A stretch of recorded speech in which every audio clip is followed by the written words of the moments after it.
ওনারা আমাদের দাবি মেনে নিয়েছে, এখন এটা বাস্তবায়ন হওয়া পর্যন্ত আমরা এখানে অবস্থান করবো। তা আমাদের এখন শেষ হচ্ছে চাই।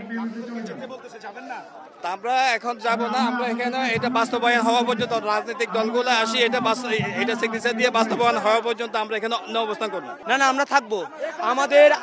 আমাদের জুলাই সনদ আজকের ভিতরে আমরা যা উপস্থাপনা করছি, ওই উপস্থাপনার মধ্যে দিয়ে আজকে আমাদের লিপিবদ্ধ আজকেই দিতে হবে। আমরা আর সময় নিতে চাই না। না, আমরা জানি দিয়ে দিই।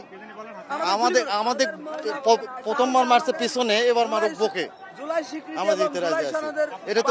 এটা তো হাসিনার চাইতে খারাপই হচ্ছে আমাদের সঙ্গে। না, আমরা বের হবো না ভাইয়া। আমরা সংশোধনী আমাদের পরিপূর্ণ হয় নাই এবং আমাদের সনদকে মানে এটা সংবিধানে অন্তর্ভুক্ত করা লাগবে।